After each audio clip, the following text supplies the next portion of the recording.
কতটুকু আশাবাদী আপনি? শেখ হাসিনাকে তো পাশের দেশ যেভাবে শেল্টার দিয়েছে, আপনি কি মনে করেন যে দেখেন ওনারা, এটাই আমার জন্য বিচার যে আওয়ামী লীগ ওখানেই শেষ হয়ে গেল। ব্যারিস্টার মীর আহমেদ বিন কাশেম আরমান, আপনার কাছে জানতে চাই, 8 বছর তো দীর্ঘ সময়। 8 বছর আপনি ওখানে কি করতেন? এই ছোট্ট জায়গাটার ভিতরে কিভাবে দিনের পর দিন পার করতেন? সত্যি অসহ্য মনে হতো যে মৃত্যু হচ্ছে ভালো। কিন্তু আমি নিজেকে একজন আধ্যাত্মিক বিশ্বাসী মানুষ মনে করি। আমি যখন বুঝতে পারলাম যে আমি অপহরণের শিকার হয়েছে, হয়তো আমি এখান থেকে জীবিত বেরোতে পারবো না, তখন আমি নিজেকে বলতাম দুনিয়াটা যখন চলে গেল, যতটুকু সম্ভব আমি আমার পরকালের অ্যাকাউন্টটা যেন ভারী করে যেতে পারি। আমি চেষ্টা করেছি যতটুকু সম্ভব ইবাদত বন্দেগীর সময় কাটানোর জন্য। বারবার তাদেরকে আকুল আবেদন করতাম যে একটা ঘুরি দেন যাতে নামাজটা পড়তে পারি সময় মতো, আর যদি কিছু না দেন, কথা বলি মনে হয় যে আপনারা মুসলমান, আমি মুসলমান, একটা ক্রসশিপ দেন, আল্লাহকে যদি ডাকতে পারি। তখন কি মনে হলো? প্রথমে যখন আমার করে বের করছে, তখন আমি তাহাজ্জুদ নামাজ পড়ছিলাম, অনুমান করে যে শেষ রাতে হতে পারে। ওই সময়টা নর্মালি যারা প্রহরীর তারা ঘুমায় এবং নর্মালি আমাদেরকে বিরক্ত করে না। আমার সময় নামাজ পড়ছিলাম, আমার সময় 10-12 জন আমার সেল ঢুকে গেল। ঢুকে আমাকে বললো, কড়া কণ্ঠে বললো যে নামাজ শেষ করেন তাড়াতাড়ি। নর্মালি এটা তারা করে না, করতো না আগে। আমি তাড়াতাড়ি নামাজ শেষ করলাম। তারা আমাকে চোখ বাঁধত যে জিনিসটা দিয়ে, সেটা ছিল সোয়েট রেজিস্ট্যান্ট ফ্যাব্রিক টাইপের এক ধরনের, যেটা ইউজুয়ালি সিকিউরিটি ফোর্সের ইউনিফর্মে ব্যবহার করা হয়। সেটা খুলে তারা আমাকে গামছা দিয়ে চোখ বাঁধলো, গামছা দিয়ে হাত বাঁধলো, বের করে তারা আমাকে বের করে নিয়ে চলে গেল। আমি তো আসলে বুঝতে পারিনি যে বাইরে বিপ্লব ঘটে গেছে। আমি মনে করলাম ওরা মনে হয় আমাকে মেরে ফেলবে। আমি মনে মনে দোয়া পড়ছিলাম যে আমার জন্য মৃত্যুটা সহজ হয়। তারা আমাকে গাড়িতে নিয়ে গাড়ির ফ্লোরে শোয়া ফেললো, আমার উপরে 2 জন বসলো, আমার গাড়ির উপর বসে গাড়ি চলা শুরু করলো। চলতে শেষ মুহূর্তে একটা জায়গায় যে তারা আমাকে জিজ্ঞেস করলো, গাড়ি থেমে গেলো, আমাকে বসানো হলো, জিজ্ঞেস করলো আমরা কারা। আমি বললাম, আমি অস্বীকার করলাম, কারণ আমি তো স্বীকার করার সুযোগ নেই। তারা বললো যে আপনি দিন কোথায় ছিলেন? আমি বললাম আমার জানা নেই। তখন একটা কথা বললো আমার, যেটা আমার মুখে ধাক্কা লাগলো, বললো সবাইকে এটাই বলবেন। তখন আমার কাছে মনে হয় আমাকে মারবে না, কারণ মারলে তো এই কথা বলার প্রশ্ন আসে না। আমি একটা ধাক্কা খেলাম, আমি পড়ে গেলাম, গাড়ি চলে গেল। তখন আমি মনে হচ্ছিল যে এখন একটা গুলির আওয়াজ শুনবো আর সব শেষ হয়ে যাবে। সূরা ইয়াসিন পড়ছিলাম, সূরা ইয়াসিন পড়লে মৃত্যু সহজ হয়। সেই মৃত্যুর জন্য ওয়েট করছিলাম, কিন্তু দেখলাম যে কিছু আওয়াজ নাই, কিছু নাই, ঝিঝি পোকার আওয়াজ শুনতে পাচ্ছি। তখন অনেকক্ষণ পর অনেক সাহস করে একটু হাতটা দিয়ে চোখটা করার চেষ্টা করলাম, দেখলাম যে এমনভাবে করেছে আমি খুলে ফেলতে পারলাম। খুলে দেখলাম যে আমি একটা অন্ধকার প্রান্তে দাঁড়িয়ে আছি, পিছনে জঙ্গল আর সামনে অন্ধকার।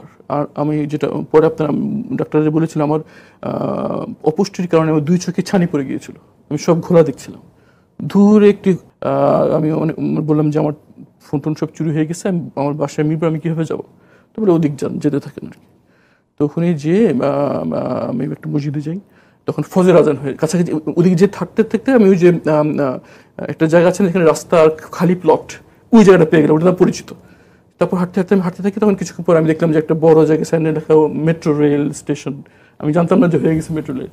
এবং তখন ফজর আজান হয়, আমি সবজি বিক্রেতা হেঁটে যাচ্ছে, তাদেরকে আমি জিজ্ঞেস করলাম যে আজানটা কোন দিকে? তারা মসজিদ দেখে গেল। আমি মসজিদে যেয়ে দেখলাম যে 15 নম্বর সেক্টর জামে মসজিদ। সেখানে নামাজ পড়লাম, মনে মনে খুব করছে, কারণ আমি তো জানি যে এখন স্বৈরশাসক চলছে, আমার পরিচয় দিলে আমার কোন বিপদ আসবে, ভয় আমি আমার পরিচয় দিতে পারছিলাম না। আমার ফোন নাম্বার দীর্ঘদিন মনে নেই কিছু আমার। তো আমি অনেক নামাজ পড়ে অনেক সাহস নিয়ে ইমাম সাহেবের সাথে গেলাম। উত্তরা যেহেতু বুঝতে পেরেছি, উত্তরা একটি অলাভজনক একটি প্রতিষ্ঠান, একটি হাসপাতাল ছিল, যেটা আমার পিতা প্রতিষ্ঠা করে দিয়ে গেছেন।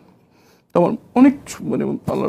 তো আমি তাকে বললাম যে ভাই খুব বিপদে পড়ে আপনার কাছে আসছি, একটু মোবাইলটা একটু ব্যবহার করা যাবে নাকি? সে খুব সন্দেহ থেকে তাকাচ্ছে আমার দিকে, মোবাইল কেন? আমি বলি একটু বিপদে পড়ে এসেছি, একটু যদি দেখাতে সুযোগ দিতেন। সে তখন তো মোবাইলটা আমাকে দেয়, তখন আমি গুগল সার্চ করি আমার নাম, তখন আমার ওই ছবিটা উঠে আসে যে স্যুট টুট।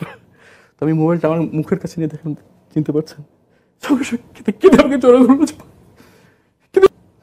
পরে আমি মনে আছে তার বাসায়, তার অফিসে বসে ল্যাপটপে দেখলাম যে গুলি হচ্ছে, বাচ্চা ছেলে গুলির সামনে দাঁড়িয়ে আছে, মারা ছেলেদেরকে গুলি লাইনে পাঠিয়ে দিচ্ছে। এই তরুণ যাদের এইসব জেনজি, যাকে সবাই অত্যন্ত ছোটাছুলি করতো, যারা ট্যাব এবং গেমস নিয়ে পড়ে থাকে, প্রাইভেট ইউনিভার্সিটির ছাত্র যাদেরকে অন্য পাবলিক স্টুডেন্ট সাথে ফার্মের মুরগি বলে ডাকে, তারা গুলির সামনে বুক পেতে দিয়েছেন, যার পর আজকে আমরা দিনের আলো দেখছি। নাহলে হয়তো আমাদের ওখানেই মৃত্যু হতো।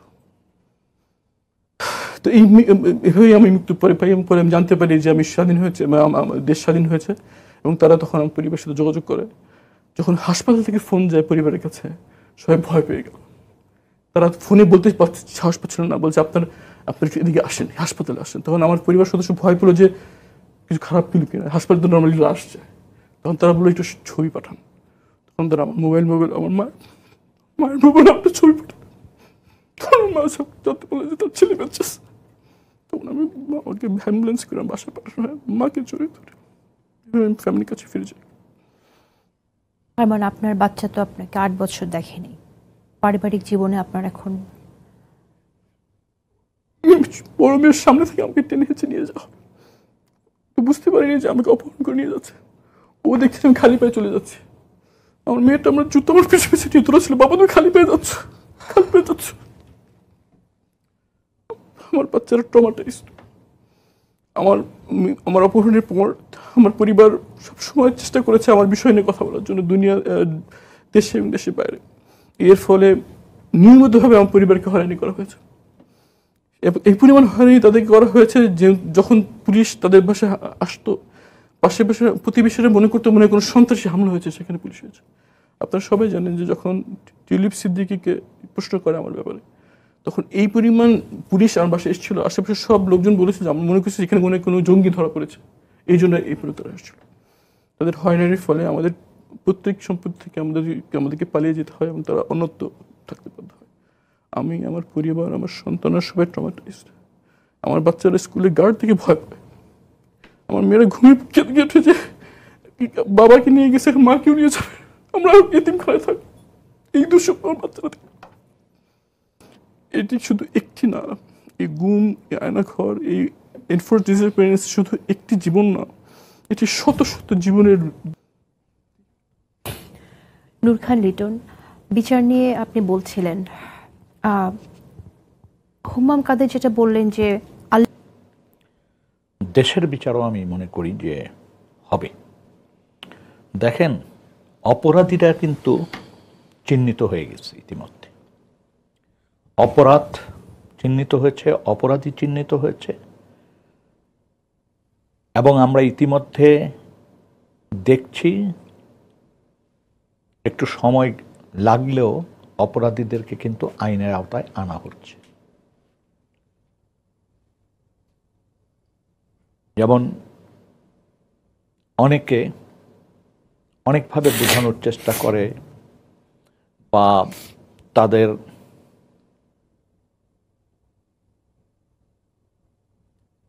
তৎপরতায় র্যাব ক্ষমা চেয়েছে। ক্ষমা কিন্তু চাওয়াটা কিন্তু একটা মহৎ ব্যাপার, এটাকে অস্বীকার করা যাবে না। এই ক্ষমা মানে কিন্তু এইটা না যে তাদের অপরাধ ক্ষমা, তাদের রিয়ালাইজেশনের ব্যাপারটা। এখনো যারা মনে করছেন, তাদের অঙ্গভঙ্গিতে, তাদের তৎপরতায় মনে হচ্ছে যে তারা অনেক কিছু লুকিয়ে রাখার চেষ্টা করছেন, আসলে এটা সম্ভব না আজকের যুগে।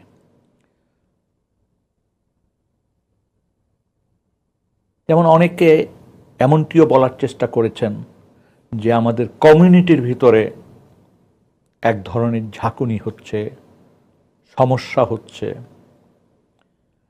হ্যাঁ, তবে আমি একটা জিনিস বোঝার চেষ্টা করেছি, ঊর্ধ্বতন যারা আছেন বিভিন্ন বাহিনীর, এমনকি ইন্টেলিজেন্স এজেন্সিরও যারা ঊর্ধ্বতন আছেন, তারা একটা জায়গায় সম্ভবত যত যাই বলেন না কেন, তারা একটা জায়গায় এটুক পর্যন্ত স্বীকার করেন যে যারা